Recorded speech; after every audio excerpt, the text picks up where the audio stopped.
Bismillahirrahmanirrahim. Assalamu alaikum. This is lecture number 4 of zoology for class 2nd year. I am Assistant Professor Humaira Siddiqui. Our today's topic is from chapter Coordination and Control, and today's lecture is the continuation of the lecture number 3.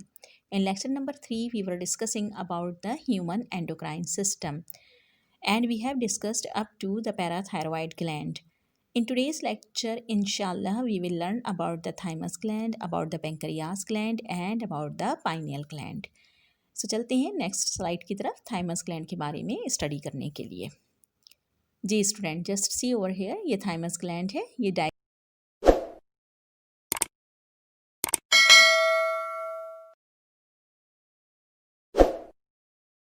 में भी आपको इसकी location again मैंने recall करवाई है। पहले भी हम लोकेशन डिस्कस कर चुके हैं। Just see in the chest cavity you can see over here the structures, bilobed structure are present just on the lungs. ये लंग्स के ऊपर आपको नजर आ रहे हैं and in front of trachea. ठीक है, ट्रैकिया की फ्रंट पे जो स्ट्रक्चर मौजूद हैं, these are actually thymus glands. ठीक है बेटे, ये भी इन फ्रंट ऑफ ट्रैकिया हैं और थायराइड भी इन फ्रंट ऑफ ट्रैकिया थे।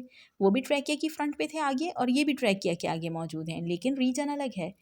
दे were present in the neck region और these are present on in the chest cavity. वो नेक रीजन में थे और ये चेस्ट कैविटी में है। ठीक है, तो चेस्ट कैविटी और नेक रीजन का डिफरेंस है, अदरवाइज दोनों ही जो है वो ट्रैकिया के फ्रंट पर लोकेट हैं। ठीक है, as far as their secretions are concern, तो ये बहुत सारे हार्मोन सीक्रीट करते हैं। So many hormones are secrete from these glands, thymus glands. ठीक है, but most important one is thymosin which we are discussing over here. यहाँ जो हम डिस्कस कर रहे हैं, जो आपके सिलेबस से से रिलेट है, वो है थाइमोसिन। ठीक है, आपके सिलेबस में सिर्फ इसे ही शामिल किया है, बाकी भी बहुत सारे हार्मोन थाइमस ग्लैंड से सीक्रेट होते हैं। थाइमोसिन मोस्ट इंपॉर्टेंट हार्मोन्स है which is actually concern with the regulation of our defence mechanism, जो हमारे इम्यून सिस्टम या डिफेंस मैकेनिज्म को रेगुलेट करता है।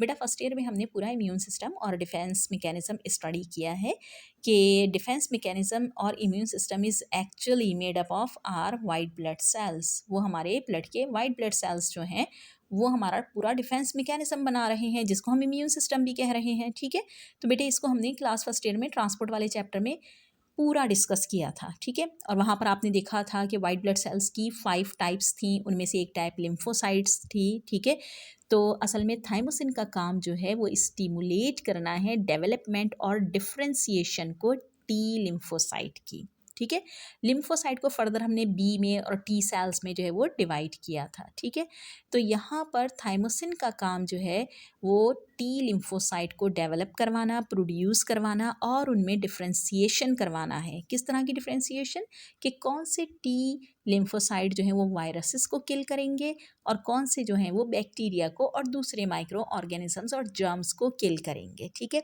Because these lymphocyte fight against the viruses and other micro organism. ठीक है, क्योंकि ये हमारा डिफेंस मैकेनिज्म बना रहे हैं। सही, तो थाइमोसिन जो है वो असल में हमारे डिफेंस मैकेनिज्म को रेगुलेट करने से कंसर्न है। सही, अच्छा जी बेटा, इसके बाद आता है आपका पेंक्रियास ग्लैंड। ठीक है, उसको डिस्कस करने के लिए चलते हैं नेक्स्ट स्लाइड पर। जी बेटे, as far as the pancreas is concern, pancreas is a leaf like structure, पत्ते की शक्ल का है, which is present just below the stomach, parallel to the stomach. Stomach के बिल्कुल पैरेलल, स्टमक के नीचे जो है वो मौजूद होता है। It serves as endocrine gland as well as exocrine gland, दोनों ग्लैंड्स के तौर पर काम करता है। क्योंकि बेटे हमने जब फर्स्ट ईयर में डाइजेस्टिव सिस्टम डिस्कस किया था, तो हमने डिस्कस किया था कि पेंक्रियास से पेंक्रियाटिक जूसेस पेंक्रियाटिक डक्ट में आ रहे थे और वहाँ से बाइल डक्ट के साथ मर्ज होकर ये जूसेस जो है वो बाइल जूसेस के साथ मिक्स होकर डियोडिनम में, स्मॉल इंटेस्टाइन में आ रहे थे और डाइजेशन में हेल्प कर रहे थे। तो ये पूरा फंक्शन जो पेंक्रियास का था, पेंक्रियाटिक जूसेस का बनाना, पेंक्रियाटिक डक्ट में डालना, ये फंक्शन था एज एन एक्सोक्राइन ग्लैंड। क्योंकि यहाँ पर जो इसकी सीक्रीशन थी, पेंक्रियाटिक जूसेस थे वो डक्ट में आ रहे थे। ठीक है, तो डक्ट में जब आ रहे थे, कोई भी सीक्रेशन डक्ट में आएंगी तो एक्सोक्राइन कहलाएंगी, तो उस वक्त ये ऑर्गन एक्सोक्राइन के तौर पे सर्व कर रहा था। लेकिन पेंक्रियास जो है वो एंडोक्राइन ग्लैंड के तौर पर भी सर्व करता है। इसके कुछ सेल्स हैं, ठीक है, ग्रुप ऑफ सेल्स हैं जो कि ऐसी सीक्रीशन या हार्मोन्स प्रोड्यूस करते हैं जो डायरेक्टली ब्लड स्ट्रीम्स में आते हैं, ठीक है। हार्मोन इसके डायरेक्टली ब्लड स्ट्रीम में आते हैं, तो सीक्रीशन डायरेक्टली ब्लड स्ट्रीम में आ रही है, तो ये एंडोक्राइन ग्लैंड का फंक्शन है, तो ये एंडोक्राइन ग्लैंड के तौर पर भी सर्व कर रहा है। So the patches of the pancreatic cells, यानी कि सेल्स के वो पैचेस जो कंसर्न हैं with the secretion of the hormones are called as islets of Langerhans, ठीक है। इन्हें आइलेट्स ऑफ लैंगरहैंस कहते हैं, क्यों? क्योंकि बेटे ये लैंगरहैन नामी साइंटिस्ट जो थे, उन्होंने जो है वो इनको डिस्कवर किया था। जर्मन साइंटिस्ट हैं लैंगरहैन, पॉल लैंगरहैन, उन्होंने जो है वो इन सीक्रीशंस को डिस्कवर किया था और डिस्कवर किया था कि ये पेंक्रियास के किन सेल्स से बन रहे हैं और सीक्रीट हो रहे हैं, तो उन सेल्स को उन्हीं के नाम पर नाम दे दिया गया आइलेट्स ऑफ लैंगरहैंस का, ठीक है। अच्छा जी, ये पैचेस जो है पेंक्रियास में दो तरह के होते हैं, यानी ग्रुप ऑफ सेल दो तरह का होता है, एक अल्फा सेल्स हैं और दूसरे बीटा सेल्स हैं, क्योंकि पेंक्रियास दो तरह के हार्मोन सीक्रीट कर रहा है, एक है ग्लूकागॉन और दूसरा है इंसुलिन। दोनों एक दूसरे का अपोजिट फंक्शन परफॉर्म करते हैं, ठीक है, ऑल्टरनेट फंक्शंस हैं दोनों के, और दोनों हार्मोन जो हैं वो कंसर्न हैं बॉडी में शुगर लेवल को रेगुलेट करने से, ठीक है। ब्लड में जो हमारे शुगर का लेवल होता है उसकी एक नॉर्मल रेंज होती है, ठीक है, तो वो रेंज अगर ज़्यादा हो जाए या कम हो जाए तो दोनों सूरतें एबनॉर्मल हैं, तो उन दोनों सूरतों को बैलेंस करते हैं ये दोनों हार्मोन ग्लूकागॉन और इंसुलिन, ठीक है। As far as the glucagon is concern, it is secreted from alpha cells, ये पेंक्रियास के अल्फा सेल्स से सीक्रीट होता है, ठीक है। और ये रिस्पॉन्स करता है जब ब्लड में ग्लूकोज लेवल डिक्रीज़ हो जाता है, यानी कि ग्लूकोज लेवल की कमी हो जाती है, ठीक है। जब ब्लड में ग्लूकोज लेवल नॉर्मल रेंज से कम हो जाए तो उस वक्त पेंक्रियास के अल्फा सेल सीक्रीट करेंगे हार्मोन ग्लूकागॉन, ठीक है, और ये हार्मोन जाएगा ब्लड के ज़रिए लिवर तक और हमारे टिश्यूज़ तक, एडिपोज टिश्यूज़ तक, वहाँ जो है वो ग्लूकोज ग्लाइकोजन की फॉर्म में स्टोर हुआ हुआ मौजूद है, स्पेशली लिवर में ग्लाइकोजन की फॉर्म में ग्लूकोज स्टोर हुआ हुआ है, ठीक है। तो ये ग्लूकागॉन उस स्टोर्ड ग्लाइकोजन को ब्रेक करवा देगा, तोड़ देगा और कन्वर्ट कर देगा ग्लूकोज में और शामिल करवा देगा ब्लड में, तो इस तरह से ब्लड का ग्लूकोज लेवल जो नॉर्मल से डाउन हो रहा था वो बैलेंस हो जाएगा। अगर ग्लाइकोजन, स्टोर्ड ग्लाइकोजन कम पड़ जाए तो ये अमाइनो एसिड्स जो हमारी बॉडी में मौजूद होते हैं मसल्स वगैरह में, उन्हें कन्वर्ट करवा देता है ग्लूकोज में। ये अमाइनो एसिड लिवर में भी मौजूद हैं, हमारे टिश्यूज़ में भी मौजूद हैं, ठीक है। तो ग्लूकागॉन को अगर ग्लाइकोजन जो है वो कम पड़ जाए ग्लूकोज लेवल को बैलेंस करवाने के लिए, तो ये इन अमाइनो एसिड्स को ग्लूकोज में कन्वर्ट करवा देता है और किसी ना किसी तरह ये ब्लड का ग्लूकोज लेवल नॉर्मल रखने की कोशिश करता है और नॉर्मल रखता है, उसे कम नहीं होने देता। ऑन द अदर हैंड अगर हम बात करें दूसरे हार्मोन की जो कि इंसुलिन है, ये जो है वो सीक्रीट होता है पेंक्रियास के बीटा सेल्स से। दो सेल्स हैं ना, अल्फा और बीटा, आइलेट्स ऑफ लैंगरहैंस जो है वो दो टाइप के सेल्स हैं वहाँ पर, यानी कि जो ग्रुप ऑफ सेल है जो सीक्रीशन से कंसर्न है वो दो तरह का है, अल्फा और बीटा। अल्फा से तो ग्लूकागॉन हो गए, बीटा सेल से जो हार्मोन सीक्रीट होगा उसे इंसुलिन कहते हैं। इसका अपोजिट एक्शन होता है, ये कब सीक्रीट होता है? जब ब्लड में ग्लूकोज लेवल नॉर्मल से ज़्यादा हो जाए, ठीक है, in response to higher level of glucose in the blood, normal से ज़्यादा हो जाए। अब इसका काम क्या है कि इस जायद यानी कि एक्स्ट्रा जो ग्लूकोज है ब्लड में, ठीक है, उससे कन्वर्ट करवा देना ग्लाइकोजन में, ग्लाइकोजन में कन्वर्ट करके ये इसे लिवर में स्टोर करवा देगा, मसल्स में स्टोर करवा देगा और हमारे एडिपोज टिश्यूज़ और सेल्स में जो है वो स्टोर करवा देगा, ठीक है। तो इस तरह से ब्लड में ग्लूकोज लेवल ज़्यादा नहीं हो पाएगा, वो नॉर्मल रहेगा। इसके अलावा बेटे ये तो एक मैकेनिज़्म था कि इसने ब्लड में मौजूद ज़ायद यानी कि एक्स्ट्रा जो एक्सेस अमाउंट में था ग्लूकोज उसे कन्वर्ट करवा दिया ग्लाइकोजन में और स्टोर करवा दिया। लेकिन इसके अलावा ये जो है इस एक्स्ट्रा ग्लूकोज को और भी यूटिलाइज़ करता है, यानी इससे ये प्रोटीन और फैट्स बना देता है, ठीक है, सिंथेसाइज कर देता है प्रोटीन और फैट, इंसुलिन जो है, ठीक है, और ये रोक देता है प्रोटीन का ग्लूकोज में कन्वर्ट होने का अमल। यानी कि जैसे मैंने बताया ना कि ग्लूकागॉन जो है वो अमीनो एसिड यानी प्रोटीन को कन्वर्ट करवा रहा था ग्लूकोज में, तो ये उसको स्टॉप करेगा, उस प्रोसेस को भी स्टॉप कर देगा ताकि मज़ीद ग्लूकोज ना बने और प्रोटीन जो है वो ग्लूकोज में कन्वर्ट ना हो, उसके अमाइनो एसिड ग्लूकोज में कन्वर्ट ना हो, क्योंकि ऑलरेडी ब्लड में ग्लूकोज ज़्यादा हो गया है नॉर्मल से, ठीक है। तो उस ज़ायद ग्लूकोज से इसने प्रोटीन और फैट्स भी सिंथेसाइज करवा दिए, मज़ीद ग्लूकोज बनने का अमल प्रोटीन के ज़रिए रोक दिया, और इसके अलावा उसने सबसे पहले तो इस ग्लूकोज को, एक्स्ट्रा ग्लूकोज को ग्लाइकोजन में कन्वर्ट करके जो है वो लिवर में, मसल्स में और एडिपोज सेल्स में स्टोर करवा दिया, ठीक है। तो ये दोनों हार्मोन जो हैं इस तरह से ब्लड में शुगर लेवल को नॉर्मल रेंज में रखते हैं। ज़्यादा हो गया तो इंसुलिन काम करेगी, कम हो गया तो ग्लूकागॉन काम करेगा, ठीक है। तो दोनों हार्मोन मिलकर ग्लूकोज लेवल को नॉर्मल रेंज में रखते हैं, ठीक है। लेकिन बेटे पेंक्रियास का फंक्शन, इसके ख़ास तौर पे इसके बीटा सेल्स का which are concern with the secretion of insulin, ये अगर डिस्टर्ब हो जाए तो एक बहुत कॉमन डिसऑर्डर बॉडी में आ जाता है, ठीक है। उस डिसऑर्डर को डिस्कस करते हैं हम नेक्स्ट स्लाइड में। जी बेटा, ये कॉमन डिसऑर्डर जो पेंक्रियास ग्लैंड का है उसमें अमूमन जो है होता ये है कि इंसुलिन जो है वो डेफिशिएंट हो जाती है, यानी कि इंसुलिन की डेफिशिएंसी हो जाती है। इस डिज़ीज़ को या डिसऑर्डर को डायबिटीज़ कहते हैं या डायबिटीज़ मेलाइटिस, कॉमनली आप इसे शुगर हो जाना भी कहते हैं, ठीक है। डायबिटीज़ मेलाइटिस जो है वो कॉमन डिजीज़ है ऑल ओवर द वर्ल्ड, और अब तो इतनी कॉमन हो गई है, पाकिस्तान में भी बहुत कॉमन है कि ऐसा लगता है कि हर 5वें 6ठे शख्स को जो है वो डायबिटीज़ है, ठीक है। डायबिटीज़ मेलाइटिस की 2 टाइप्स हैं, ठीक है, टाइप 1 और टाइप 2। असल में होता क्या है कि इसमें पेंक्रियास इंसुलिन प्रॉपर अगर ना बनाए, ठीक है, तो हम खाना खाएंगे तो हमारे ब्लड में शुगर जो है वो बढ़ने लगेगा, खाना डाइजेस्ट होगा, हमारा फूड डाइजेस्ट होती है आपको मालूम है in the form of glucose, ठीक है। तो बॉडी में ग्लूकोज लेवल बढ़ने लगता है, ठीक है।